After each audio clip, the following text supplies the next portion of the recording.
Tristan Montgomery hadn't planned on stopping at the local farmer's market. He barely had time for breakfast most mornings, let alone leisurely strolling through stands of homemade jams and organic honey.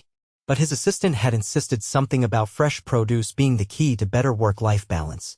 He wasn't convinced, but here he was, adjusting the cuffs of his expensive suit as he stepped onto the gravel path winding between vendors. The air smelled of ripe peaches, freshly baked bread, and something floral. He scanned the booths, fully intending to make a quick purchase and leave. But then he saw her. A woman with sun-kissed skin, her dark brown hair pulled into a messy ponytail, stood behind a stand overflowing with vibrant fruits. She was laughing at something an elderly customer had said, her eyes crinkling at the corners, her smile so warm and genuine it made Tristan pause mid-step. "Good morning," she greeted as he approached, brushing a loose strand of hair from her cheek. "Looking for anything in particular?" Tristan wasn't often caught off guard, but something about her made words momentarily fail him. Just browsing." She tilted her head, amusement flickering in her hazel eyes. "In a suit? At a farmer's market?" He glanced down at himself, suddenly aware of how out of place he looked. He wasn't exactly dressed for a casual shopping experience. "I like to make bold fashion choices," he said dryly. She laughed, the sound light and easy. "Well, Mr. Bold Fashion Choices, I highly recommend the peaches. They're perfectly ripe." She picked one up and handed it to him without hesitation. Tristan raised an eyebrow. "You just give away fruit to anyone in a suit?" "I give fruit to anyone who looks like they need a little sweetness in their life." He wasn't sure if it was the way she said it or the way she looked at him, but something in his chest tightened. He hadn't realized until now how long it had been since someone had spoken to him like this, without an agenda, without pretense. "What do I owe you for this little act of generosity?" he asked, taking a bite of the peach. The sweetness exploded on his tongue, and for the first time in a long time he felt present. She leaned against the wooden counter of her stand. "Let's call it an investment. If you love it, you'll come back." He wiped his fingers on a napkin, studying her. "Smart business strategy. Goes well with my charming personality." He chuckled, something about her completely disarming him. "What's your name?" "Gemma Owens." "Tristan Montgomery." Her eyes flickered with recognition. "Montgomery?" "As in Montgomery Enterprises." His usual reaction to people recognizing his name was a mix of boredom and irritation. But Gemma didn't look impressed or intimidated, just curious. "Guilty," he admitted. She nodded, but the conversation didn't shift into the usual questions about his wealth or business. Instead, she gestured to the fruit. "So, will I be seeing you again? Or was that the best peach of your life and now you're off to conquer the world?" Tristan found himself smiling, the kind of smile that wasn't polished or practiced. "You'll be seeing me again." And for the first time in forever, he actually meant it. Tristan had never been the type of man to linger. His life was built on efficiency, on transactions that served a purpose.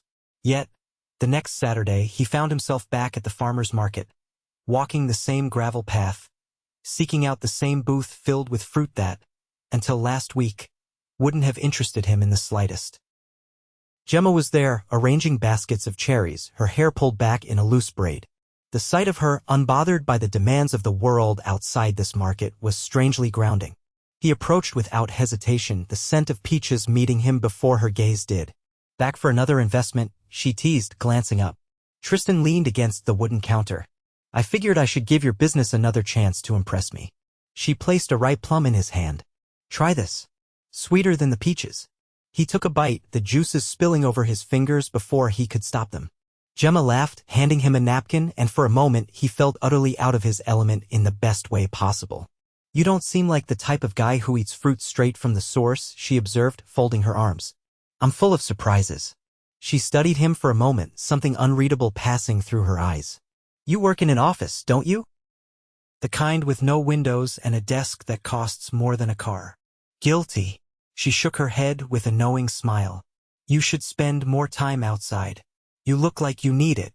Tristan chuckled, but something about her words settled deep. He wasn't sure why he'd come back. Not really. It wasn't just the fruit. He had access to the best of anything with the swipe of his black card. No, it was something about her, the way she looked at him like he was just another person, not a name on the cover of business magazines. Before he could overthink it, he pulled out his wallet. "How much for the plums?" She waved him off. "Consider it another investment." I'd rather pay. She raised an eyebrow. Why? He hesitated. Because I don't like owing people. Gemma leaned forward on her elbows.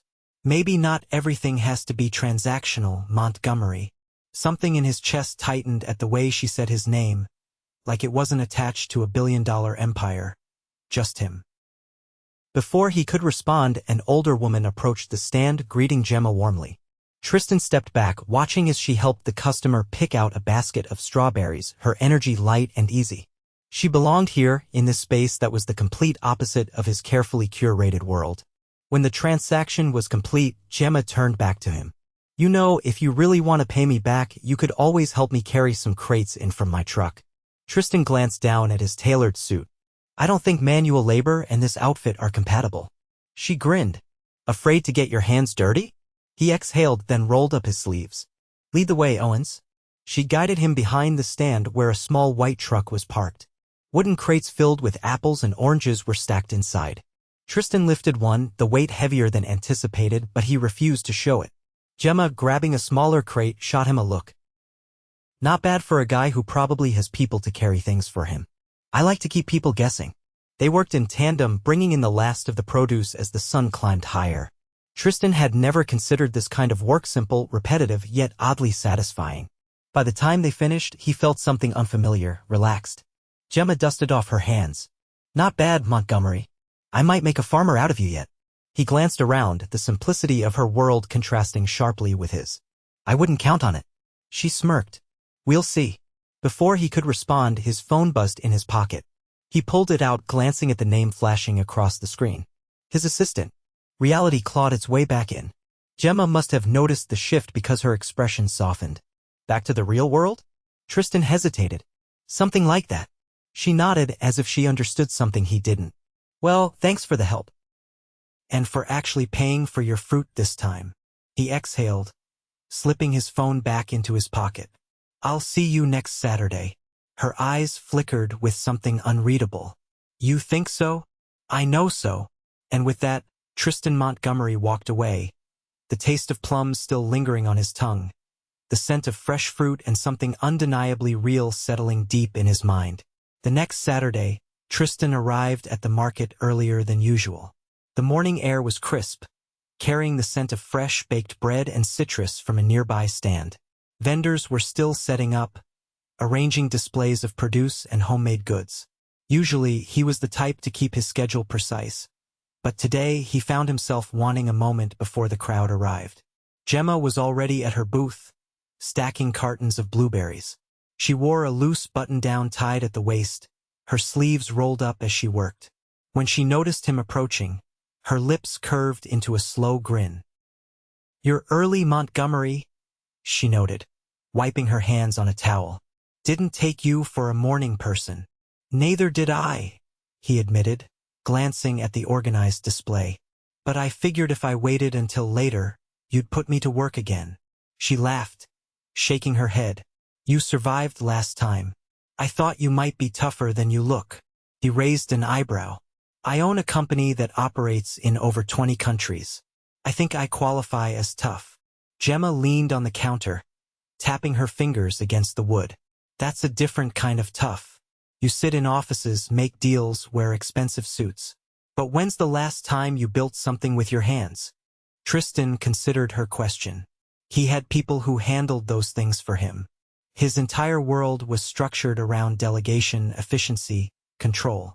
Yet, standing here, surrounded by the scent of ripe fruit and the sound of distant chatter, control felt like the last thing on his mind.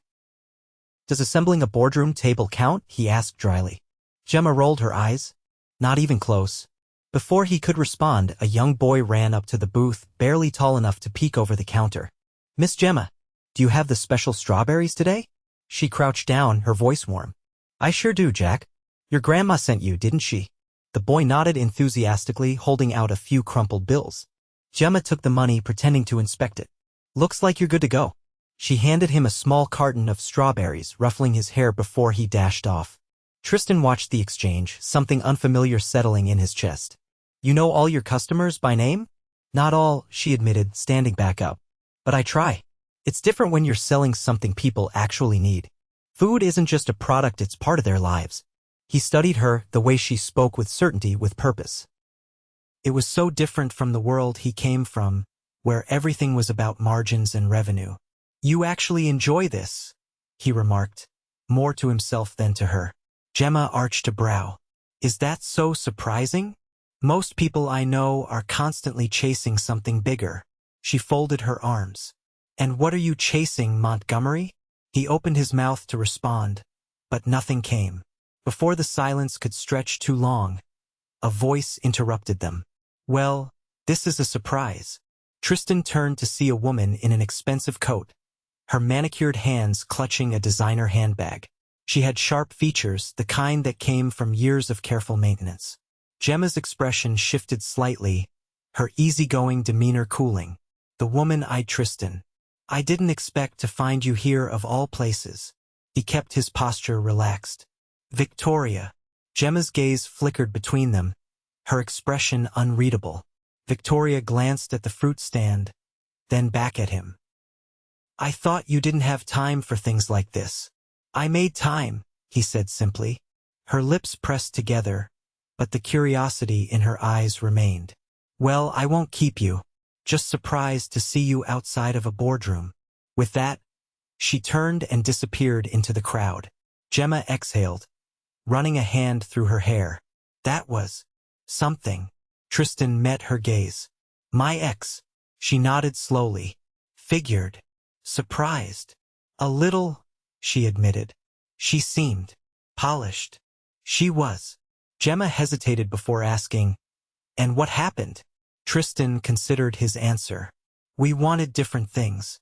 Gemma didn't push for more, but he could tell she was piecing things together. After a beat, she pulled out a small bag and started filling it with fruit.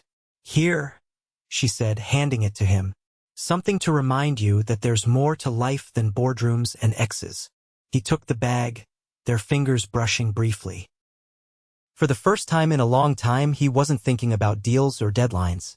He was thinking about a fruit stand, a woman who challenged him, and the way the world felt a little different when she was around.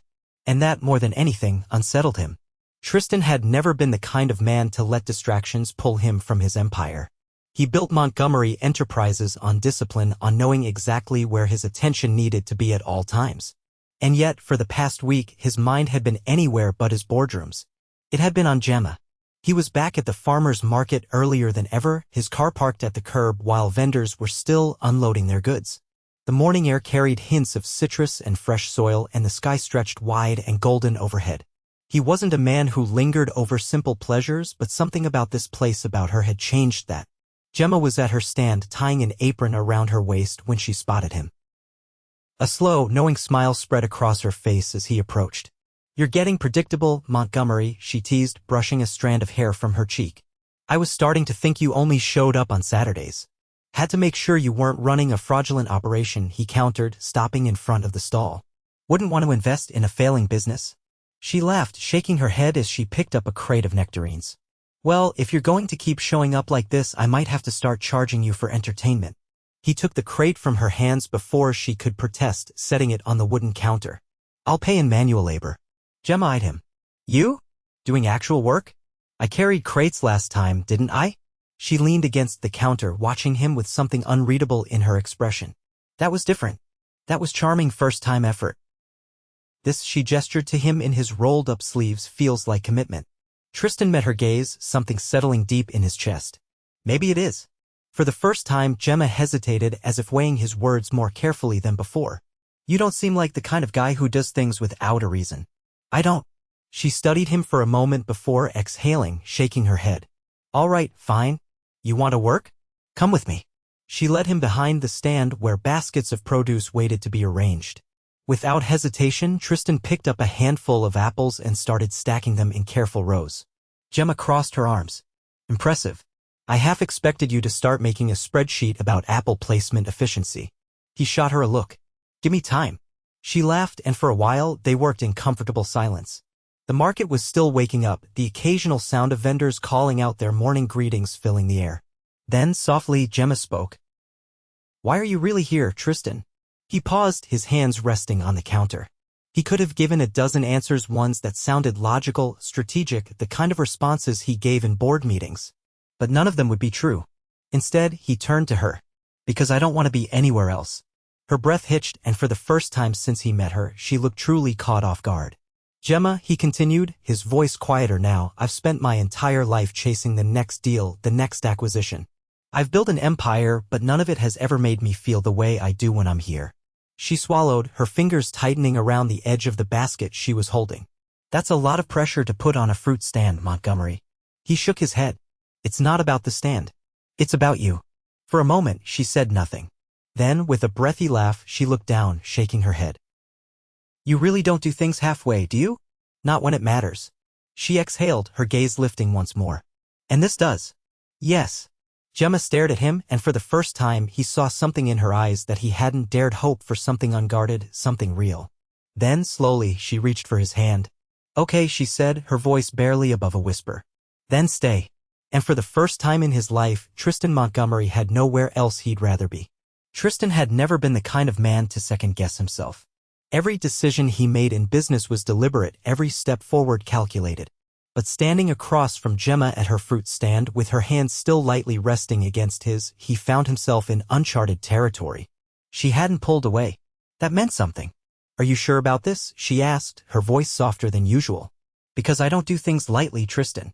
I don't have the luxury of making mistakes on a whim.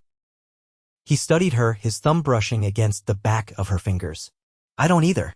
Gemma searched his face as if looking for cracks in his confidence, but no hesitation lingered in his expression. He had waited too long, spent too many years prioritizing profit margins over moments like this.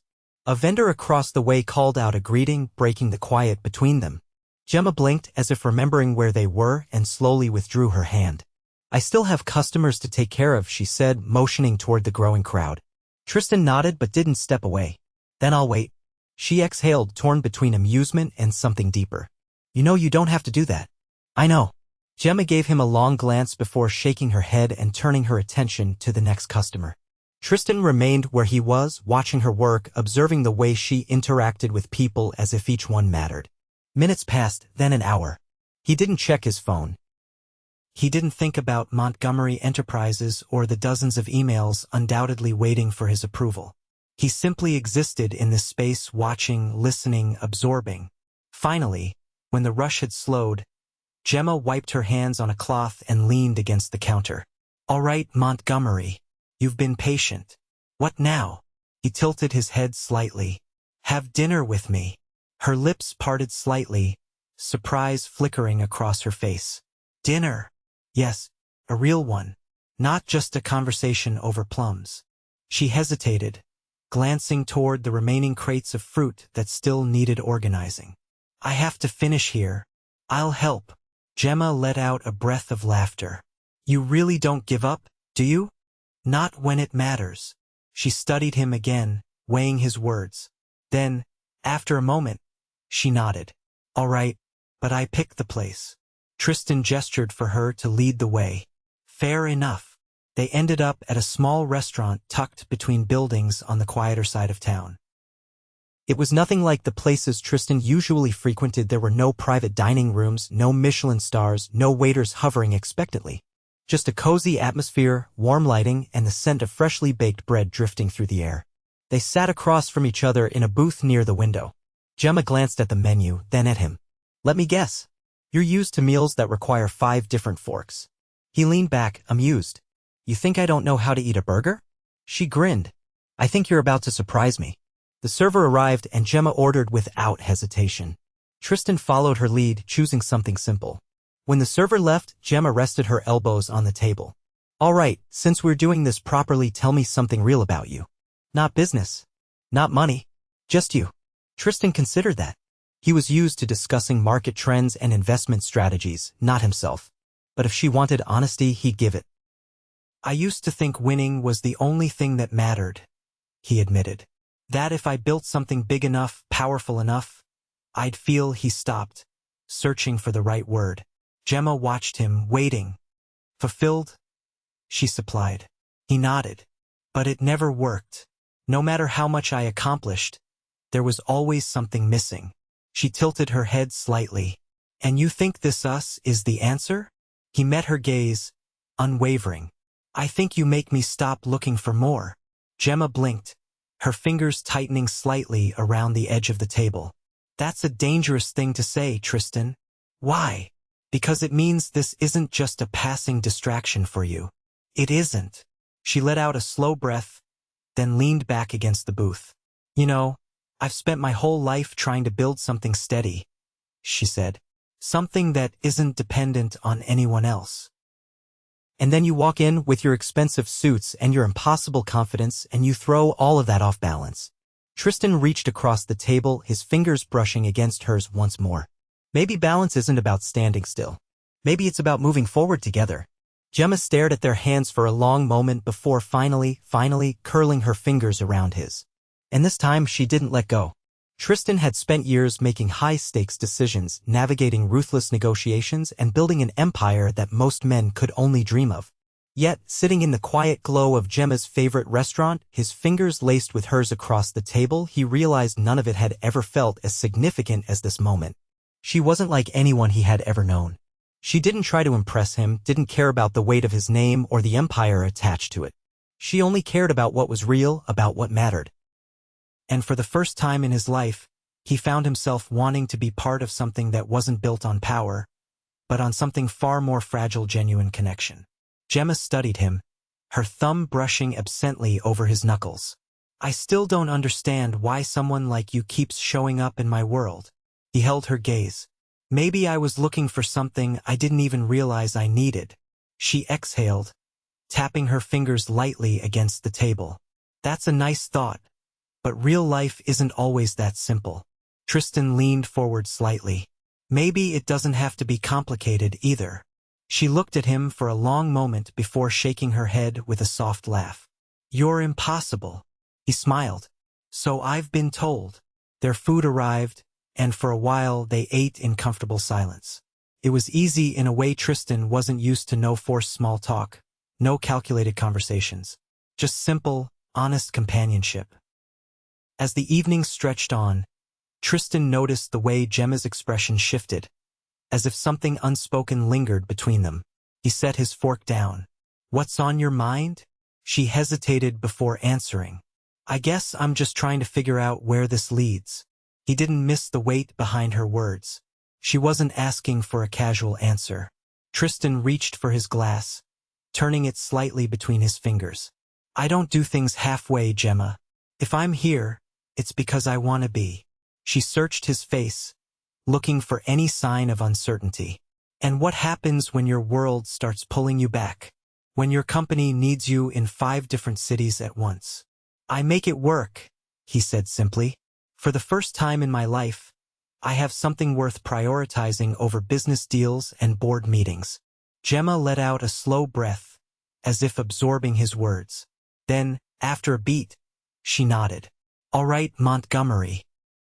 Let's see where this goes. A slow smile spread across his face. That sounded dangerously close to optimism.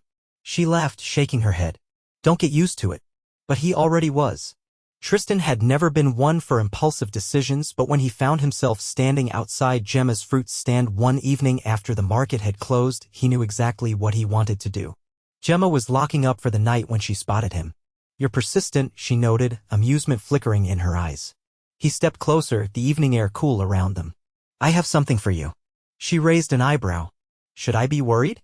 Instead of answering, he reached into his pocket and pulled out a small velvet box. Gemma's breath hitched. Tristan. Before you say anything, just listen, he said, his voice steady. I've spent my life chasing things that never made me happy. And then you came along and suddenly I realized that happiness wasn't something I had to keep searching for. It was right in front of me. Her eyes shimmered in the dim light. Tristan. He opened the box, revealing a ring elegant, timeless, perfect. Marry me. She inhaled sharply, her fingers curling slightly at her sides. You don't have to do this just to prove a point. This isn't about proving anything, he said firmly. It's about wanting something real. Something lasting. With you. A slow, disbelieving smile spread across her face. You really don't take no for an answer, do you? He shook his head. Not when I know what I want. Gemma exhaled, her emotions warring in her expression. Then, after what felt like a lifetime, she reached out, her fingers grazing the ring. Yes, she whispered. Tristan barely gave her time to breathe before pulling her into his arms, his lips capturing hers in a kiss that left no room for doubt. She was his future. And he was never letting go. The wedding was nothing like the extravagant galas Tristan was used to. It wasn't held in a grand ballroom or on a private island. Instead, it was in a sun-drenched orchard surrounded by the people who mattered. Gemma stood across from him in a dress that flowed like water around her, her eyes shining with something that made his chest tighten. The officiant spoke, but Tristan barely heard the words. All he knew was the way she looked at him, as if he was something more than his wealth, more than his success. As if he was simply the man she loved. When it was time for vows, Gemma took a deep breath. I never thought I'd fall for a man who wears suits to a farmer's market, she started, earning a soft chuckle from the guests. But you showed up week after week, proving that you weren't just passing through my life. You stayed. And that's why I know this is real. Tristan swallowed, his grip tightening on her hands. When it was his turn, he didn't hesitate.